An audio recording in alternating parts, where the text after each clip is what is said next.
Salut les parents! Alors en tant que parents, s'il y a bien un problème que nous partageons tous, ou presque tous, c'est le temps que passent nos enfants devant les écrans. Dans cette vidéo, je ne vais pas vous embêter, vous dire oh là là que c'est mal, et je ne vais même pas vous expliquer en fait quels sont les effets des écrans sur le développement du cerveau, sur le développement du contrôle cognitif, sur la qualité du sommeil. Non, dans cette vidéo, je vais plutôt vous donner quelques trucs pour limiter le temps d'exposition aux écrans, et je vais aussi vous apprendre quelques petites choses que vous ne savez sans doute pas et qui vont vous permettre de déculpabiliser. C'est Sarah Carpentier du blog des outils pour apprendre. À tout de suite!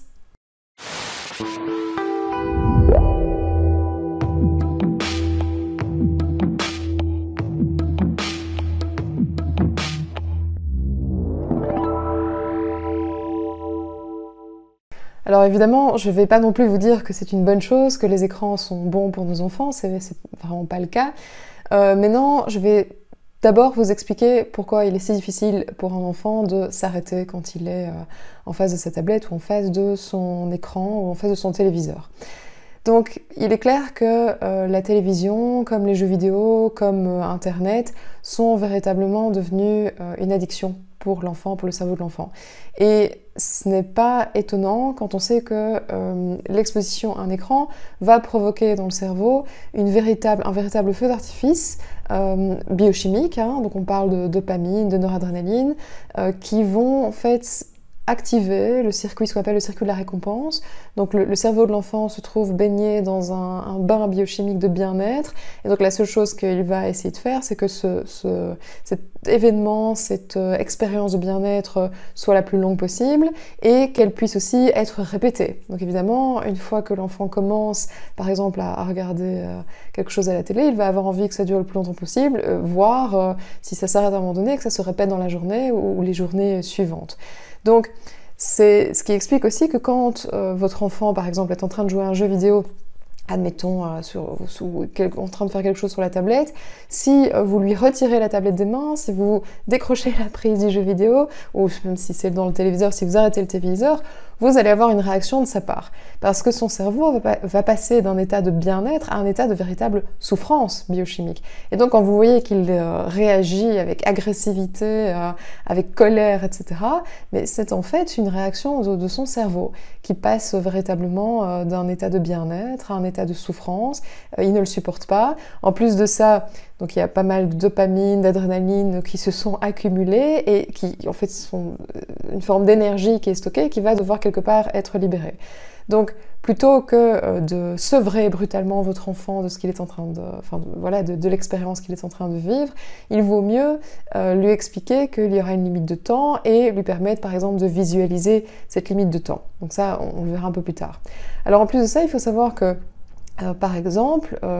l'Internet est construite de façon arborescente, comme l'est le cerveau. Donc vous pouvez accéder à l'information via des tiroirs qui sont reliés entre eux à l'infini, et c'est tout à fait la façon dont est organisé le cerveau. Ce qui veut dire que l'utilisation, par exemple, d'Internet est une utilisation qui est tout à fait facile, intuitive pour l'enfant, ce qui va encore un peu plus renforcer son addiction. Alors en plus de ça, évidemment, que ce soit les jeux vidéo, que ce soit la télévision, ce sont quand même des stimuli sensoriels à foison, donc votre enfant va être sollicité au niveau visuel, il va être sollicité au niveau des sons, il va interagir en plus de ça s'il s'agit d'un jeu vidéo, donc il est clair que ça aussi c'est une source d'addiction pour le cerveau. Alors il faut savoir que comme si ça ne suffisait pas, donc on a non seulement d'un côté les leviers naturels du cerveau qui sont activés, que ce soit en ce qui concerne les stimuli sensoriels, que ce soit en ce qui concerne la biochimie du cerveau, donc dopamine, adrénaline, circuit de la récompense, que ce soit aussi la façon dont est organisé le cerveau, donc la structure arborescente par exemple en ce qui concerne Internet. Donc en plus de tirer parti de ces leviers naturels du cerveau, ce que font les écrans, donc jeux vidéo, Internet, télévision, c'est aussi finalement tirer parti de nos comportements. Donc il faut savoir que par exemple en ce qui concerne le développement, le design d'un jeu vidéo, les comportements humains sont analysés et utilisés finalement à nos dépens. C'est le cas du jeu Fortnite, pour lequel beaucoup beaucoup de neuroscientifiques et de psychologues ont participé et ont tiré parti par exemple de tout ce qui est behaviorisme économique, donc notre comportement vis-à-vis de l'argent. C'est pour ça que dans Fortnite, vous avez, si vous connaissez un petit peu le jeu, et je suppose que vous en avez entendu parler, vous avez à un moment donné possibilité de faire des achats. Alors c'est pas fait n'importe comment, c'est pas fait à n'importe quel moment, donc tout ça est étudié, analysé. Donc il faut savoir que votre enfant se retrouve quand même un petit peu victime de tout ça. Donc quelque part, non seulement son cerveau de façon tout à fait naturelle va être sollicité, mais en plus de ça, les comportements humains seront utilisés à ses dépens. Donc il est clair que les écrans ont vraiment un effet très addictif sur le cerveau, que ce soit de façon volontaire ou involontaire, et il est très difficile pour votre enfant à un moment donné de dire « stop, maintenant j'arrête mon jeu vidéo, je vais faire autre chose ». Du coup, comment s'en sortir face aux écrans ?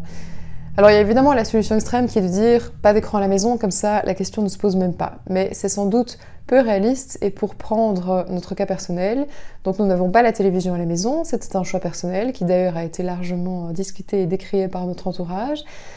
Mais bon, malgré tout, tous les deux nous travaillons, donc nous avons notre ordinateur, un iPad et des téléphones. Et donc finalement, la question quand même de la limitation du temps d'exposition aux écrans s'est posée. Alors, il s'agit ici d'une série de conseils, évidemment la liste n'est pas exhaustive, ça va peut-être fonctionner très bien chez certains, moins bien chez d'autres, mais nous, ce que nous avons vu, c'est que déjà, visualiser le temps qui était passé devant un écran, pour un enfant, c'est quelque chose de beaucoup plus simple au moment de l'arrêt que de sevrer brusquement l'enfant en lui retirant par exemple la tablette des mains. Donc, par exemple, si le cerveau visualise le temps qui s'écoule jusqu'à ce que normalement l'enfant ne puisse plus avoir accès à l'écran, donc il y a déjà évidemment une question de limite qui est instaurée, qui ici est d'application, ça va permettre quand même à l'enfant, tout en ayant cette expérience agréable, tout en ayant voilà, ce flux dopaminergique, notamment au niveau du cerveau, d'en même temps visualiser que quelque part à un moment donné ça va s'arrêter, que le temps est en train de s'écouler, et à un moment donné, quand il voit que le timer, donc le timer vous savez ce sont ces petits objets qu'on va en fait ajuster à une certaine durée, et petit à petit le temps va s'écouler, donc l'enfant va voir il ne me reste plus que 5 minutes, plus que 2 minutes, ah bientôt c'est terminé, et il est clair avec lui qu'il faut imposer une limite et lui dire au moment où cette limite est finie, ça s'arrête complètement. Alors, si vous ne voulez pas forcément utiliser un timer, bien que je pense que celui-ci est assez intéressant d'un point de vue de la visualisation du laps de temps qui passe, qui s'écoule, vous avez des applications, dont je vous ai mis ici les plus connues sur le site des outils pour apprendre, qui vont permettre de gérer le temps d'exposition aux écrans en collaboration avec l'enfant. Alors, évidemment, il faut aussi expliquer à l'enfant pourquoi on instaure des règles. Donc personnellement, ce que nous avons fait, c'est que nous avons expliqué à notre enfant quels étaient les effets des écrans sur son cerveau, sur son développement. Parce qu'il est clair que vous pouvez imposer toutes les règles que vous voulez. Quand l'enfant revient de l'école et qu'il vous explique que tel ou tel copain s'est un petit peu moqué de lui parce qu'il n'avait pas tel jeu vidéo, qu'il ne jouait pas à telle chose, qu'il n'avait pas vu telle chose, mais quelque part, vous devez un petit peu vous justifier par rapport au choix que vous avez fait. Et il est clair qu'il est beaucoup plus simple de le faire adhérer à vos choix et aux limites que vous essayez d'instaurer avec lui, quand vous lui expliquez le pourquoi de ses choix et quand vous lui expliquez finalement que ce que vous faites, c'est dans son intérêt. Il va aussi accepter d'autant plus facilement cette limite de temps si vous lui proposez des activités alternatives. Donc, ça veut lui dire que ce n'est pas parce qu'il n'est pas en train de jouer aux jeux vidéo ou qu'il n'est pas en train de regarder la télé que pour autant il va s'ennuyer. Bon, ceci dit, l'ennui est très très bon pour le cerveau, ça c'est parfois plus difficile à expliquer à un enfant, mais lui dire qu'à la place il peut lire une histoire, qu'il peut aller jouer avec tel copain, qu'il peut peut-être faire telle activité avec vous, ça va évidemment l'aider à relativiser l'importance des écrans dans sa vie quotidienne et à lui faire accepter une limite de temps. Alors il faut aussi se dire que outre le fait de mettre des limites au niveau de la durée d'exposition aux écrans, d'expliquer ces limites en expliquant finalement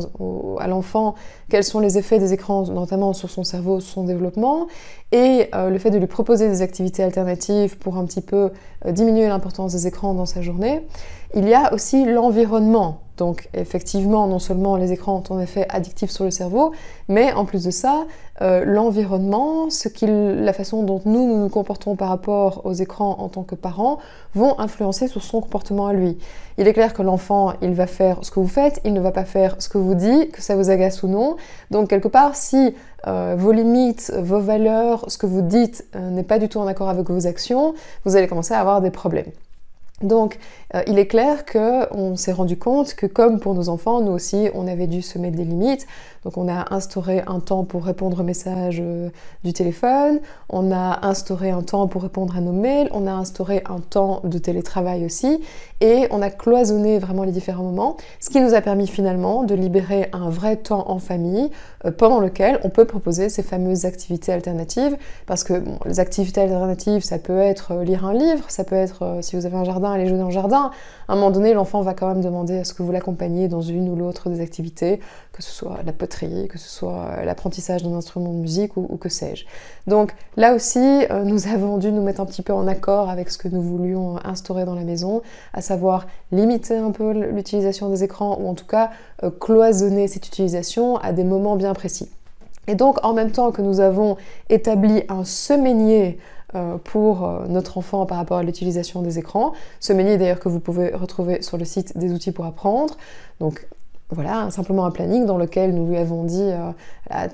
que préfères-tu? Est-ce que tu préfères avoir 1 heure d'utilisation de la tablette le week-end ou peut-être 2 fois 30 minutes pendant la semaine? Donc en discussion avec lui, nous avons établi des moments où il pouvait utiliser l'écran et des limites de temps. De la même façon, nous l'avons fait pour nous aussi, en nous demandant finalement à quel moment il était le plus opportun pour nous, par exemple d'interagir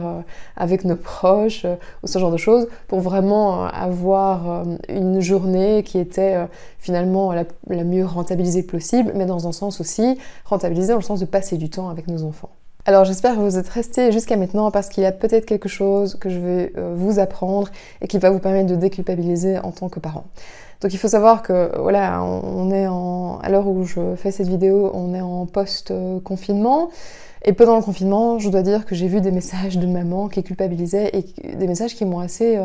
étonnée et émue parce que quelque part, je me suis rendu compte à quel point les parents se mettaient une pression énorme, à quel point ils avaient une culpabilité énorme parce qu'effectivement, il y a toujours un écart entre le parent qu'on a idéalisé, celui qu'on voudrait être et ce qu'on arrive à faire dans la réalité.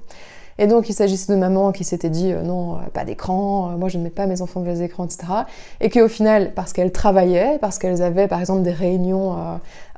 auxquelles elles devaient se joindre, ou voilà, à un moment donné n'avaient pas trouvé d'autre choix que de canaliser l'attention de leur enfant en le laissant devant notamment la télévision. Donc,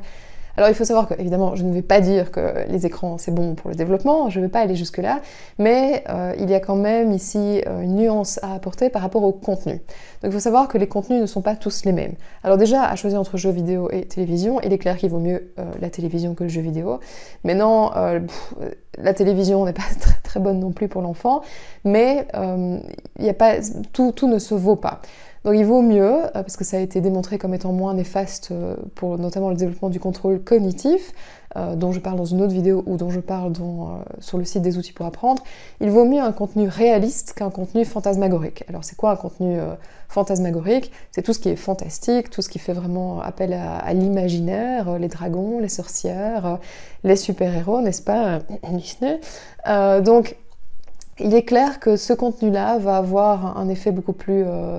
néfaste sur le développement de l'enfant que des contenus plus réalistes. Comme par exemple, je pense à une série qui s'appelle Tim et Topsy, c'est une série britannique à la base, donc vous pouvez l'écouter en anglais, vous pouvez demander à votre enfant de l'écouter en anglais, mais non, ça existe en français aussi, et c'est l'histoire de 2 enfants simplement qui racontent leur journée. Il se passe des aventures, mais c'est des aventures auxquelles votre enfant peut s'identifier, et c'est tout à fait dans la réalité. Donc là déjà, si vous n'avez pas le choix de laisser votre enfant devant un écran, vous pouvez choisir un petit peu aussi ce qu'il va regarder. Donc voilà, c'est déjà quelque chose à apporter, une nuance à apporter, et j'espère qu'il va vous faire un petit peu déculpabiliser parce que il y a toujours ce qu'on voudrait faire et ce qu'on est capable de faire à un instant donné. Alors, un point sur lequel je voudrais peut-être revenir aussi dans cette vidéo, et dont j'ai déjà parlé dans une autre vidéo et sur un article du site des outils pour apprendre, À savoir, pendant cette période de confinement, les parents ont réellement expérimenté ce que c'était que de travailler alors qu'ils avaient les enfants à la maison. Donc évidemment, c'est quand vous êtes au téléphone que, même hors période de confinement, c'est pendant que vous êtes au téléphone que l'enfant va tirer sur votre manche parce que absolument il veut vous parler à ce moment-là.